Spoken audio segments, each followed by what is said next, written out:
তিনটি কারণে মানুষ মানুষের বদনাম করে, সেটা হোক আপনার আপনজন, সেটা হোক আপনার প্রতিবেশী।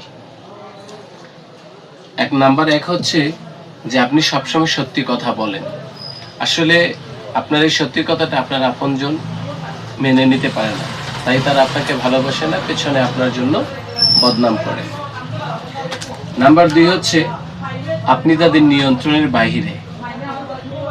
নিয়ন্ত্রণের বাহিরে বলতে এই কথা বোঝায় যে আপনি তাদের থেকে সম্পূর্ণ আলাদা, তারা আপনাকে নিয়ন্ত্রণ করতে পারে না, আপনাকে নিয়ে হিংসে করে, আপনাকে অন্যের কাছে প্রতিপন্ন করতে চায়, তাই তারা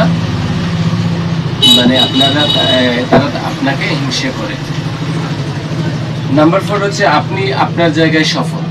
একটা জিনিস সবসময় মনে রাখবেন যে সফল ব্যক্তিরা সবসময় নিজের আপনজনদের কাছ থেকে, প্রতিবেশীর কাছ থেকে খুব বেশি কষ্ট পায়, কারণ আপনার যে পজিশনটা, সেই পজিশনটা আর কারো নেই।